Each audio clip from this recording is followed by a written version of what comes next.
You've been conditioned since birth to believe that if you want something, you must push harder, work longer, control every outcome, and force the universe into submission. But if this formula were truly complete, why is it that the breakthroughs often come in the rare moments when you stop forcing, when you finally exhale and release the need to control? Here lies the paradox of striving. The more tightly you grasp, the less you truly hold. Like water slipping through your fingers, creation resists control but flows with harmony. The universe does not answer tension. It responds to resonance. Think of the times you've wanted something so intensely that it consumed your mind. Yet the more you chased, the more it drifted away.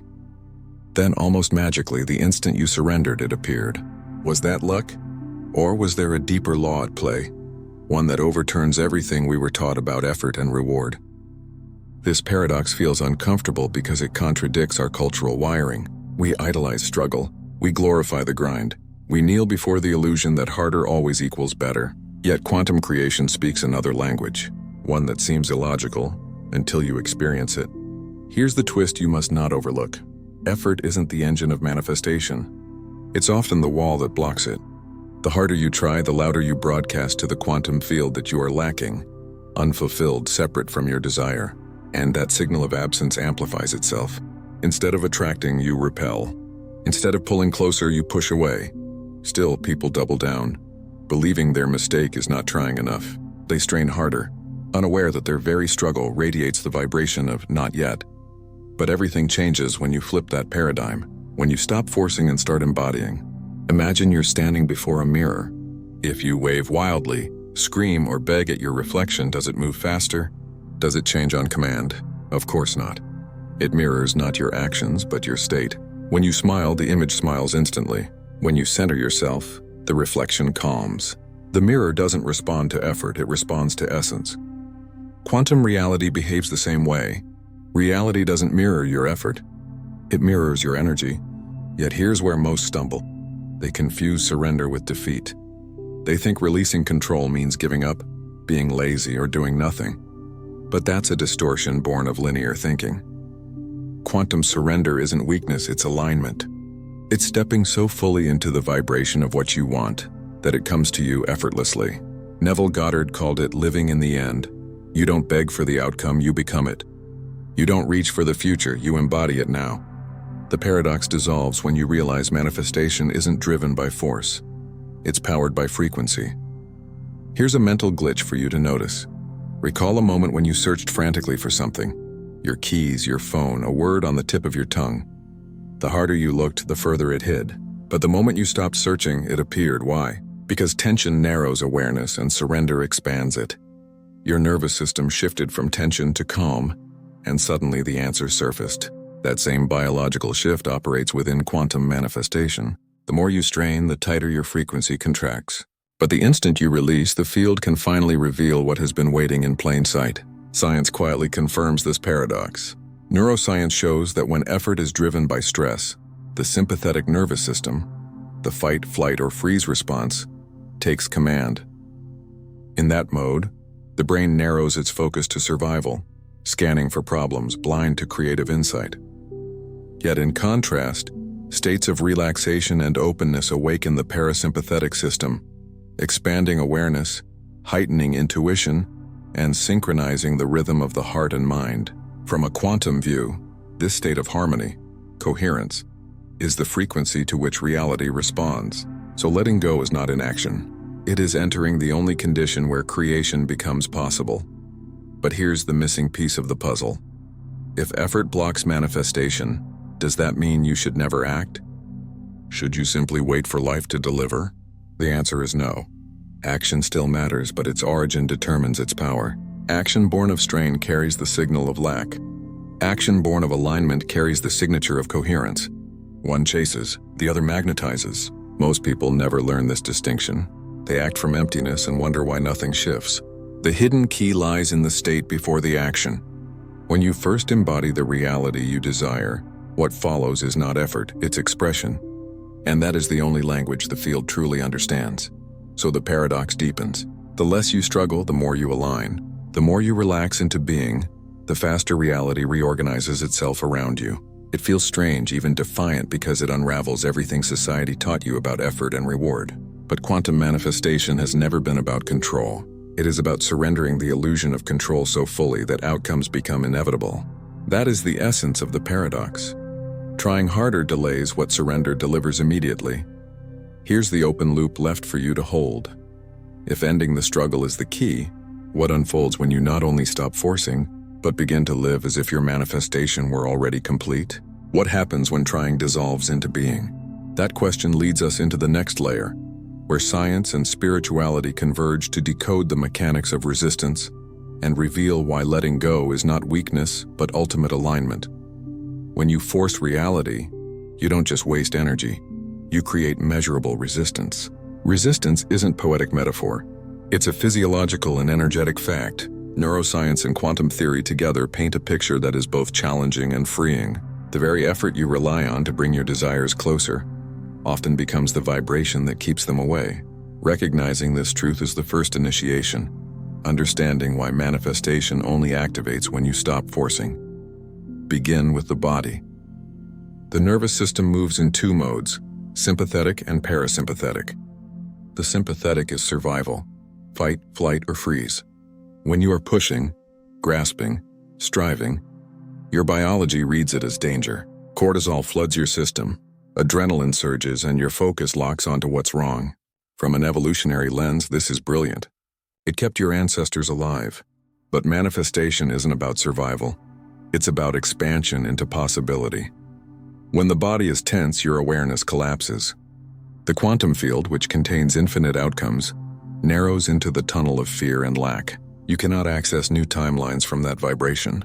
Look closer at the brain.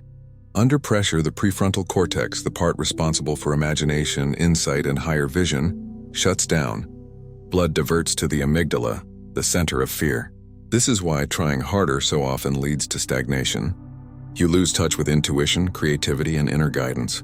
The harder you push, the more rigid your perception becomes.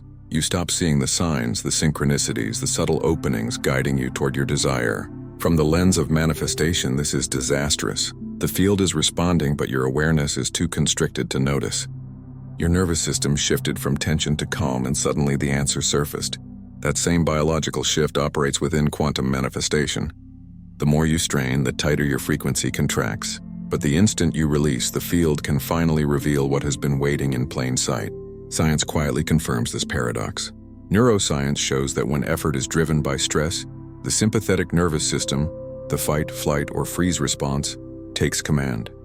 In that mode, the brain narrows its focus to survival, scanning for problems, blind to creative insight. Yet in contrast, states of relaxation and openness awaken the parasympathetic system, expanding awareness, heightening intuition, and synchronizing the rhythm of the heart and mind. From a quantum view, this state of harmony, coherence, is the frequency to which reality responds. So letting go is not inaction. It is entering the only condition where creation becomes possible. But here's the missing piece of the puzzle. If effort blocks manifestation, does that mean you should never act? Should you simply wait for life to deliver? The answer is no. Action still matters, but its origin determines its power. Action born of strain carries the signal of lack. Action born of alignment carries the signature of coherence. One chases, the other magnetizes. Most people never learn this distinction. They act from emptiness and wonder why nothing shifts. The hidden key lies in the state before the action. When you first embody the reality you desire, what follows is not effort, it's expression. And that is the only language the field truly understands. So the paradox deepens. The less you struggle, the more you align. The more you relax into being, the faster reality reorganizes itself around you. It feels strange, even defiant, because it unravels everything society taught you about effort and reward. But quantum manifestation has never been about control. It is about surrendering the illusion of control so fully that outcomes become inevitable. That is the essence of the paradox. Trying harder delays what surrender delivers immediately. Here's the open loop left for you to hold. If ending the struggle is the key, what unfolds when you not only stop forcing, but begin to live as if your manifestation were already complete? What happens when trying dissolves into being? That question leads us into the next layer, where science and spirituality converge to decode the mechanics of resistance and reveal why letting go is not weakness, but ultimate alignment. When you force reality, you don't just waste energy, you create measurable resistance. Resistance isn't poetic metaphor. It's a physiological and energetic fact. Neuroscience and quantum theory together paint a picture that is both challenging and freeing. The very effort you rely on to bring your desires closer often becomes the vibration that keeps them away. Recognizing this truth is the first initiation. Understanding why manifestation only activates when you stop forcing. Begin with the body. The nervous system moves in two modes, sympathetic and parasympathetic. The sympathetic is survival, fight, flight, or freeze. When you are pushing, grasping, striving, your biology reads it as danger. Cortisol floods your system, adrenaline surges, and your focus locks onto what's wrong. From an evolutionary lens, this is brilliant. It kept your ancestors alive. But manifestation isn't about survival. It's about expansion into possibility. When the body is tense, your awareness collapses. The quantum field, which contains infinite outcomes, narrows into the tunnel of fear and lack. You cannot access new timelines from that vibration. Look closer at the brain. Under pressure, the prefrontal cortex, the part responsible for imagination, insight, and higher vision, shuts down. Blood diverts to the amygdala, the center of fear. This is why trying harder so often leads to stagnation. You lose touch with intuition, creativity, and inner guidance. The harder you push, the more rigid your perception becomes. You stop seeing the signs, the synchronicities, the subtle openings guiding you toward your desire. From the lens of manifestation, this is disastrous. The field is responding, but your awareness is too constricted to notice. Becomes coherent, and the field reflects that coherence through outcomes that match it perfectly. In other words, when you stop forcing and start flowing, you cease transmitting the vibration of lack and begin radiating alignment. That is the point where manifestation truly occurs. Yet here lies the curiosity loop. If coherence is the key, why do so few live in it? Because effort is addictive. It comforts the mind with the illusion of control. Letting go feels unsafe in a world that worships struggle as virtue. This is the true resistance, not to circumstance, but to surrender itself. The science of resistance goes deeper than cortisol levels or collapsing wave functions. It touches the very architecture of the psyche. Humanity has been conditioned to equate effort with worth, striving with survival. Breaking that ancient program is the real initiation. The data is clear. Resistance blocks creation by narrowing perception, collapsing probability, and amplifying scarcity. But the deeper revelation is not just about stopping resistance. It's about stepping into an entirely different frequency. A state where surrender becomes not passivity but power, where letting go becomes the highest act of alignment. This is where we move next, into the mystery of surrender, not as defeat, but as the ultimate vibration of creation itself. Surrender remains one of the most misunderstood ideas in manifestation. To most, it sounds like quitting, like abandoning desire or forfeiting choice. But within the quantum field, surrender is not collapse, it is coherence. It's not the end of action. It's the beginning of harmony. When you surrender, you quiet the static frequency of desperation and begin to emit the stable tone of fulfillment. And the field, ever faithful, mirrors that state. The paradox is profound. The more you release, the more reality responds. Yet surrender does not mean sitting idly, waiting for miracles to arrive. It means embodying fulfillment so completely that the external world must reorganize to reflect it. Neville Goddard called this assuming the feeling of the wish fulfilled. Dr. Joe Dispenza describes it as moving into heart-brain coherence, a measurable physiological state where intention and emotion merge into one rhythm. Both point to the same truth. Surrender is not passive. It is active union with the version of yourself who already holds the desire. Science now gives us a lens to witness this. The human heart generates an electromagnetic field measurable several feet beyond the body. When the heart and brain move into coherence, when thought and emotion align, the body emits a wave of order and stability. That broadcast doesn't just regulate your biology, it influences the quantum field around you. It's as if the universe recognizes the clarity of your signal and bends probability to match it. Incoherence, on the other hand, is static, noise in the system. The field still responds, but in scattered, unpredictable ways. Surrender as frequency is the art of entering coherence so purely that the field has no choice but to reflect it back in form. But here's the curiosity gap to contemplate. Why does letting go lead to alignment instead of loss? Because trying is always a vibration of separation. Every effort says, I don't yet have it. The field takes that statement literally and mirrors absence. Surrender says, it already is. You stop reaching toward desire and begin being it. This is why manifestations so often arrive when people finally stop chasing. The moment they exhale into trust, their frequency shifts from seeking to completion. The field cannot resist that signal because it is perfectly coherent. Think of still water. When it's agitated, the reflection fragments into chaos. But when it's still, it mirrors the world with flawless clarity. The image distorts. Try to see yourself in that turbulence and the reflection shatters. But the moment you let the water settle, stillness forms and clarity returns. Suddenly the reflection is crisp, whole, undisturbed. Your vibration works the same way. Effort stirs the surface. Surrender stills it. And only in that stillness can the reflection of your desired reality appear without distortion. This is not a metaphor. It's the literal physics of frequency and reflection. The universe is your mirror, and surrender is what allows the image to come into focus. But this is where most people trip. They confuse surrender with apathy. They fear that if they stop trying, they'll lose momentum, that life will stagnate. Yet this is the incomplete puzzle, the illusion of control masquerading as safety.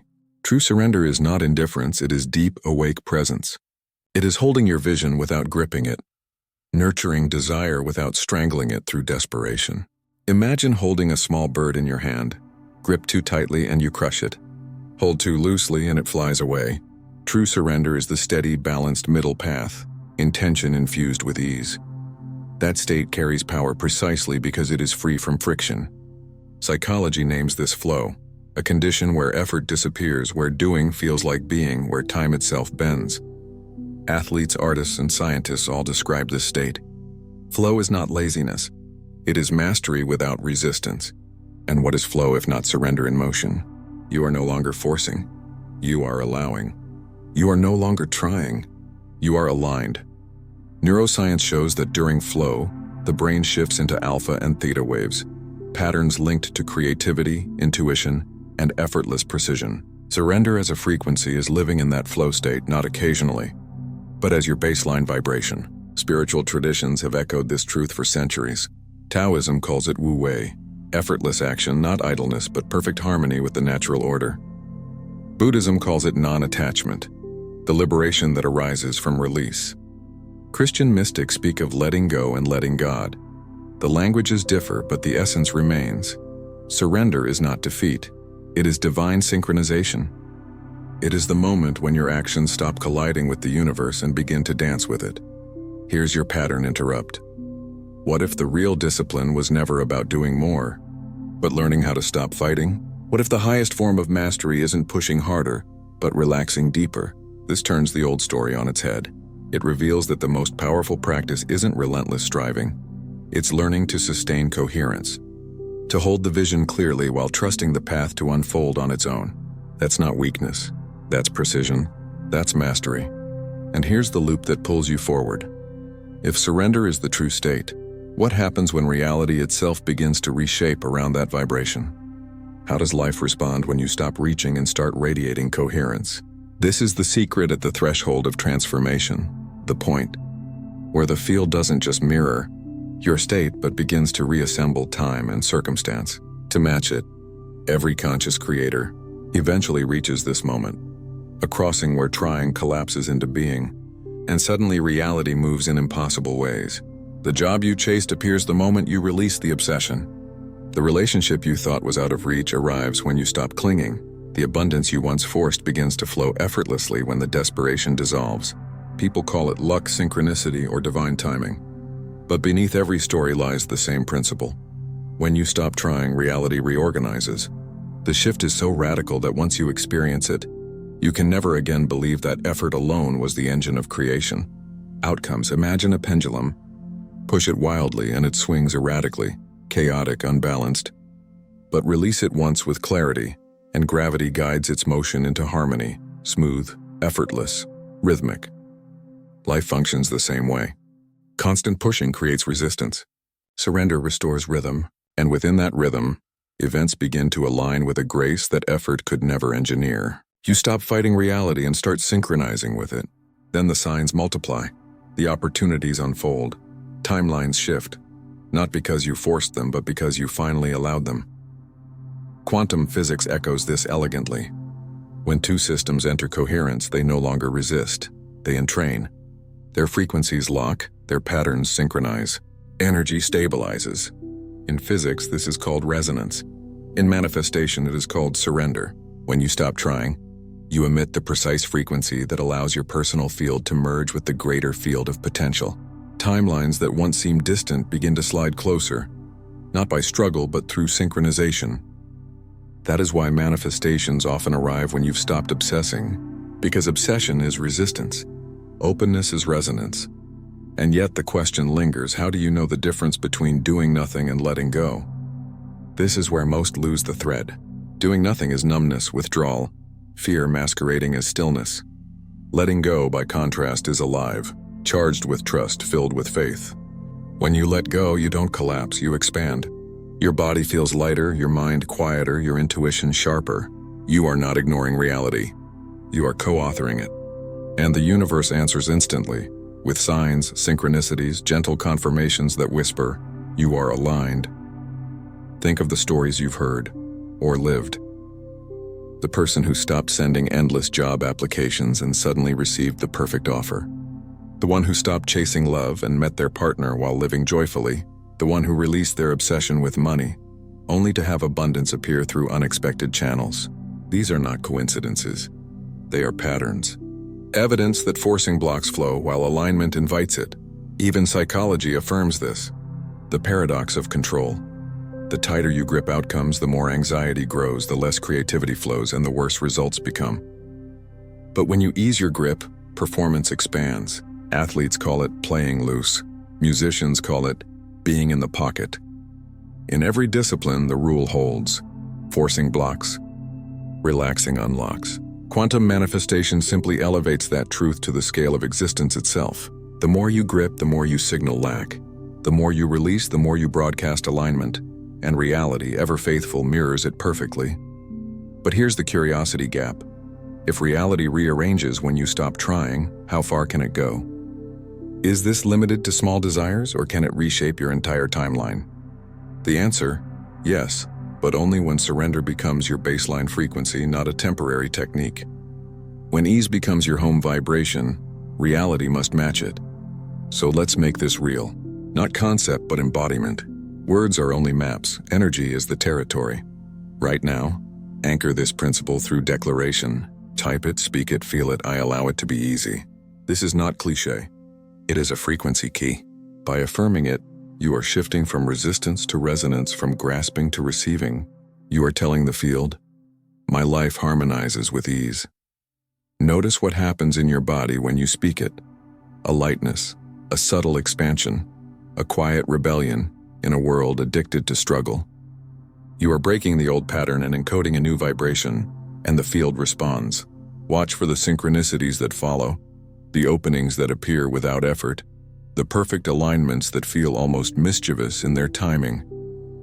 This is not luck, it is resonance in motion. Because when you stop trying, reality doesn't suddenly notice you. You finally notice yourself. You shift from force to flow, from static to coherence, and that shift changes everything. Yet even now, the puzzle remains incomplete by design. The field never shows the entire map, only fragments, clues, constellations to keep you moving. This is not failure. It is the architecture of creation itself. If manifestation were linear, predictable, complete, you'd stop evolving. The missing pieces are the mechanism. They keep you curious, alive, unfolding. Look at the night sky. At first, the stars seem scattered, chaotic. But as your gaze softens, constellations appear. Patterns emerge, not because the stars moved, but because your perception aligned. The same is true of your manifestations. The fragments, signs, delays, coincidences were never random. Meaning forms only when you stop trying to control what you see. The mind resists this. It demands certainty. It asks, if I surrender, how do I know it's working? When will it arrive? How can I trust the unseen? These are echoes of the old paradigm, the craving for guarantees before faith. But the field never gives you the full map. It offers just enough light for the next step. Because the path itself is the transformation. Science even mirrors this wisdom. In chaos theory, Randomness conceals deeper order revealed only through time. In quantum mechanics, the uncertainty principle reminds us, reality withholds total precision so creation can breathe. The unknown is not a void. It is the womb of potential. Spiritually, this truth has echoed for millennia. Walk by faith, not by sight. Not because sight deceives, but because it only reveals fragments. Faith fills the gaps. The field unfolds through your willingness to trust the unseen. If everything were shown in advance, your journey would become mechanical. You'd stop being a creator and become a follower of a script. The gaps are what make you divine. And here's the ultimate paradox. The more you try to complete the puzzle, the more it fractures. The more you relax into the incompleteness, the faster it completes itself. Because the universe doesn't reveal wholeness to those who chase it. It reveals wholeness to those who embody it. So pause here. Feel the stillness behind these words. Let it settle like calm water. You are not waiting for alignment. You are alignment. And from this place, creation no longer feels like effort, it feels like inevitability.